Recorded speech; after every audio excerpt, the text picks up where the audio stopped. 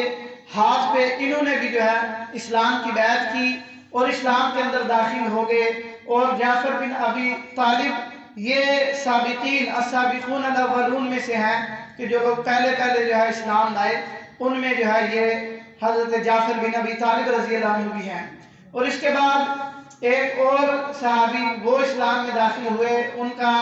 نام عفیف کندی رضی اللہ عنہ، عفیف کندی یہ جو ہے اسلام کے اندر داخل ہو گئے، اور ان کا نام اصل میں اور کچھ تھا لیکن یہ جو ہے پاک دامن اتنے تھے، عفت ان کے اندر اتنی تھی کہ یہ اسی لقب سے مشہور تھے۔ اور جو ہے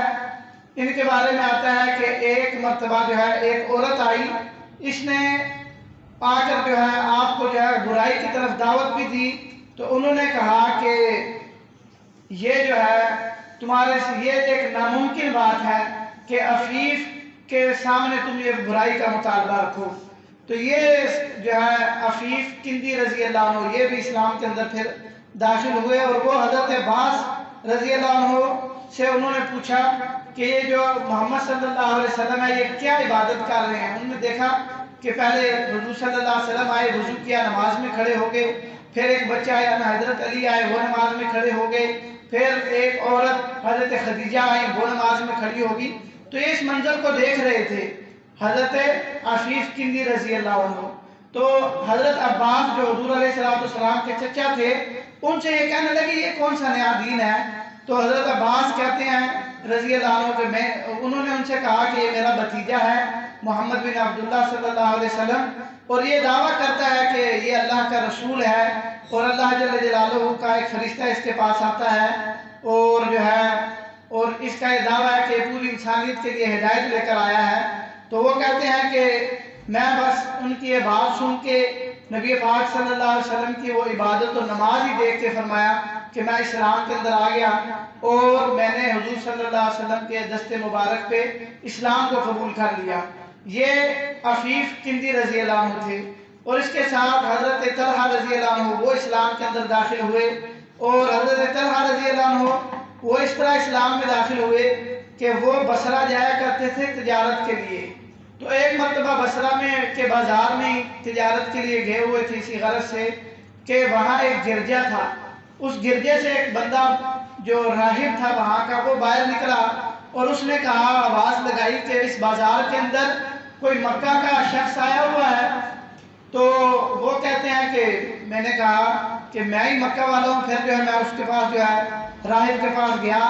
تو وہ راہب اس نے کہا کیا وہاں جو ہے عبد المطلب کے بیٹے کا ظہور ہو گیا ہے، یعنی حضور صلی اللہ علیہ وسلم کا، اس نے کہا کہ ان کا ظہور ہو گیا ہے، اسلام یعنی وہ ظاہر ہو گئے ہیں۔ تو حضرت اللہ کہتے ہیں کہ میں نے لا علمی کا اظہار کیا، تو وہ راہب کہنے لگا کہ یہ مہینہ ان کے ظہور کا مہینہ ہے، اور وہ جو ہے حرم میں ظاہر ہوں گے، یعنی مکہ کے اندر اللہ ان کو نبوت دے گا، اور ایک نخلستانی زمین یعنی مدینہ کی طرف وہ جو ہے ہجرت کریں گے، اور یہ فرمایا وَهُوَ آخر الانبیاء، یہ آخری نبی ہوں گے حضرت محمد صلی اللہ علیہ وسلم۔ تو کہتے ہیں کہ وہ راہب مجھے کہنے لگا دیکھو تم پیچھے نہ رہنا، تم جو ہے ان کے ہاتھ پہ اسلام لانے سے یا ان کی دعوت قبول کرنے سے پیچھے نہ رہنا، تم بھی فوراً جو ہے اگر وہ ظاہر ہو گئے ہوں تو ان کے ہاتھ پہ اسلام قبول کر دینا۔ تو حضرت اللہ فرماتے ہیں کہ راہب کی اس گفتگو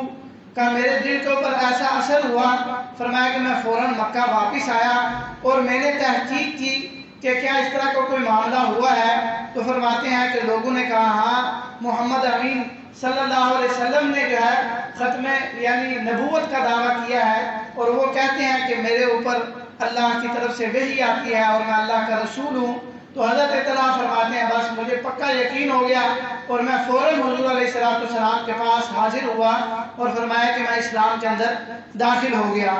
اسی طرح پھر جو ہے پیدل پہ صحابہ اسلام کے اندر جو ہے داخل ایک ایک دو دو کر کے ہوتے رہے۔ اس میں پھر سعد بن ابی وقاص ہیں، اور سعد بن ابی وقاص فرماتے ہیں کہ میں اسلام لانے سے 3 راتیں قبل، فرمایا کہ 3 راتیں پہلے وہ میں خواب دیکھتا، اور خواب میں دیکھتا ہوں کہ ایک بہت سخت اندھیرا اور تاریکی ہے، فرمایا کہ میں اس کے اندر پھنس گیا ہوں یا میں اس کے اندر پھنس جاتا ہوں، اور فرمایا کہ کہتے ہیں کہ اس تاریکی کی وجہ سے مجھے کوئی چیز نظر نہیں آتی ہے، وہ تاریکی اور اندھیرا اتنا ہو جاتا ہے کہ اس کی وجہ سے مجھے کوئی چیز نظر نہیں آتی۔ پھر اچانک ایک جو ہے اس طرح کی یعنی سورج کی طرح ایک جو چیز طلوع ہوتی ہے، اور کہتے ہیں کہ میں اس کے پیچھے ہو لیتا ہوں، میں اس کے پیچھے چلتا ہوں۔ تو فرمایا کہ پھر میں دیکھتا ہوں کہ زید بن حارثہ، علی رضی اللہ عنہ، ابو بکر رضی اللہ عنہ، وہ مجھ سے پہلے جو ہے اس جو ہے روشنی کے ساتھ ساتھ وہاں ایک جگہ پہنچے ہوئے ہیں۔ تو فرماتے ہیں کہ میں بس جب یہ خواب دیکھا اور میں پھر جب اگلے دن اٹھا تو فرمایا کہ نبی پاک صلی اللہ علیہ وسلم کے پاس حاضر ہوا، اور حضور صلی اللہ علیہ وسلم کے دست مبارک پہ میں اسلام جو ہے قبول کر لیا میں نے، اور میں نے اپنا یہ خواب بھی فرماتے ہیں کہ نبی پاک صلی اللہ علیہ وسلم کو سنایا۔ اس کے بعد اسلام میں جو شخص داخل ہوئے خالد بن سعید بن العاص ہیں، اور یہ سابقین الاولین میں سے ہیں، 4 یا 5 نمبر پر یہ بھی جو ہے اسلام کے اندر داخل ہوئے ہیں، اور انہوں نے بھی اسی طرح کا ایک خواب دیکھا کہ یہ ایک جو ہے بہت بڑی خندق ہے، اس کے کنارے پہ کھڑے ہیں، اور کہتے ہیں کہ میں دیکھتا ہوں کہ میرا باپ سعید جو ہے وہ اور اس خندق کے اندر آگ ہی آگ ہے، اور میرا اپنا باپ مجھے اس آگ کے اندر پھینک رہا ہے، اور اسی اثناء میں دیکھتا ہوں کہ رسول اللہ صلی اللہ علیہ وسلم اچانک وہاں آتے ہیں اور مجھے جو ہے کمر سے پکڑ کے اس آگ سے میرا بچاؤ کر لیتے ہیں اور مجھے وہاں گرنے سے بچا لیتے ہیں۔ تو کہتے ہیں کہ میں پھر حضرت ابوبکر صدیق رضی اللہ عنہ کے پاس آیا اور ان کو آ کے میں نے اپنا یہ خواب بتایا، تو حضرت ابوبکر صدیق فرمانے لگے کہ تم انشاءاللہ حضور صلی اللہ علیہ وسلم کی اتباع کرو گے اور اللہ تمہیں اسلام کی دولت نوازیں گے۔ تو پھر کہتے ہیں کہ مجھے وہ نبی پاک علیہ السلام کے پاس لے کر حاضر ہوئے، اور میں نے نبی صلی اللہ علیہ وسلم سے آ کے جو ہے عرض کی، یا رسول اللہ آپ کس چیز کی دعوت دیتے ہیں، آپ کس چیز کی طرف لوگوں کو بلاتے ہیں؟ تو آقا علیہ السلام نے فرمایا ادعوک الی اللہ وحدہ لا شریک لہ وان محمدا عبدہ ورسولہ۔ فرمایا کہ نبی پاک صلی اللہ علیہ وسلم نے کہا کہ میں تمہیں یہ دعوت دیتا ہوں اور میری یہی دعوت ہے کہ اللہ کے علاوہ کوئی معبود نہیں، اور میں محمد صلی اللہ علیہ وسلم وہ اللہ کا رسول ہوں۔ اور فرمایا تخلا ما کنت علیہ من عبادت حجر لا يضر ولا ينفع ولا يدری من عبدہ ممن لم يعبد۔ فرمایا کہ پھر حضور صلی اللہ علیہ وسلم نے فرمایا اور اس چیز کی بھی میں دعوت دیتا ہوں کہ تم ان پتھروں کی عبادت چھوڑ دو جو یہ بھی نہیں جانتے کہ ان کا عبادت کرنے والا کون ہے اور کون ان کا عبادت کرنے والا نہیں ہے۔ تو پھر فرماتے ہیں کہ میں جو ہے حضور علیہ السلام کے دست مبارک پر اسلام کے اندر داخل ہو گیا، اور اسی طرح پھر حضرت عثمان بن عفان رضی اللہ عنہ اسلام کے اندر داخل ہوئے، اور ان کا بھی اسی طرح کا واقعہ کہ ان کی خالہ تھی وہ کہانت کیا کرتی تھی، انہوں نے جو ہے ان کو ایک پیشن گوئی کی اور بتایا کہ اے عثمان تم بہت نیک بندے ہو اور تمہیں جو ہے ایک نیک خاتون کے ساتھ تمہاری جو ہے نکاح ہوگا، اور فرمایا کہ جو ہے تم ایک جو ہے نبی جو حضرت محمد صلی اللہ علیہ وسلم ہے ان کی جو ہے رسالت اور ان کی جو ہے نبوت کا اقرار کرو گے اور ان کے تم پیروکار بنو گے۔ تو اس طرح کی ان کی خالہ نے جو ہے وہ ان کو پیشن گوئی کی حضرت عثمان بن عفان کو۔ تو حضرت عثمان بن عفان جو ہے وہ جو ہے حضرت ابوبکر صدیق رضی اللہ عنہ کے پاس آئے، حضرت ابوبکر صدیق رضی اللہ عنہ نے بھی ان کو جو ہے اسلام کی دعوت دے رہے تھے کہ اسی اسنا میں حضور علیہ السلام وہاں تشریف لے آئے. نبی پاک صلی اللہ علیہ وسلم نے پھر آ کر حضرت عثمان رضی اللہ عنہ کو قرآن سنایا، جس پر حضرت عثمان بن عفان رضی اللہ عنہ بھی اسلام کے اندر جو ہے داخل ہو گئے. اور یہ پھر جو ہے سلسلہ جو ہے شروع ہو گیا صحابہ اکرام رضوان اللہ علیہ اجمعین کا اور لوگوں کا حضور صلی اللہ علیہ وسلم کی اس دعوت کو لبیک کہنے کا اور اسلام کے اندر داخل ہونے کا. اور صحابہ جو ہے پیدل پھر اسلام میں آتے گئے. اس میں جو ہے حضرت عمار، حضرت صہیب رضی اللہ عنہ یہ دونوں اکٹھے ہو کر حضرت محمد صلی اللہ علیہ وسلم کے پاس آئے اور اسلام میں داخل ہوئے دار ارقم میں. اور اسی طرح عمر بن ابسہ رضی اللہ عنہ یہ بھی بڑے جلیل القدر صحابی ہیں، یہ بھی شروع السابقون الاولون میں سے ہیں. یہ بھی پھر اسلام کے اندر داخل ہوئے. اور پہلے ان کو جو ہے شروع سے ہی جو ہے بت پرستی سے بھی نفرت تھی اور بتوں سے بیزار تھے، تو اللہ نے ان پہ بھی کرم کیا، یہ بھی اسلام کے اندر داخل ہو گئے. پھر اسی طرح جو ہے ابو ذر رضی اللہ عنہ ہیں، وہ بھی السابقون الاولون میں سے ہیں، وہ بھی اسلام کے اندر داخل ہوئے. پہلے انہوں نے اپنے بھائی کو بھیجا کہ تحقیق کرے کہ جو بندہ نبوت کا دعویٰ کرتا ہے وہ کس طرح ہے. ان کے بھائی حالانکہ شاعر تھے، علم والے تھے، وہ آئے، انہوں نے آ کے بتایا کہ وہ جو لوگ اس کے بارے میں یعنی محمد صلی اللہ علیہ وسلم کے بارے میں باتیں کرتے ہیں کہ جادوگر ہے یا وہ لوگوں کے اوپر سحر کرتا ہے، تو بھائی کہنے لگے اس طرح کی بات نہیں ہے، میں خود شاعر ہوں، میں نے ان کا کلام سنا ہے، وہ ایک بڑا اعلیٰ اور عمدہ کلام ہے، اونچا کلام ہے. ان کو تسلی نہ ہوئی، پھر خود آئے حضرت علی رضی اللہ عنہ کے ذریعے پھر حضور صلی اللہ علیہ وسلم تک پہنچے اور اسلام کے اندر جو ہے داخل ہو گئے. تو اس طرح جب یہ چھوٹی سی ایک جماعت بن گئی صحابہ کی، تو پھر اب یہ طے ہوا کہ اب عبادت کے لیے بھی کوئی جگہ مخصوص کرنی چاہیے جہاں سب جمع ہو جائیں اور وہاں اللہ کی عبادت کیا کریں. تو پھر جو ہے وہاں پر حضرت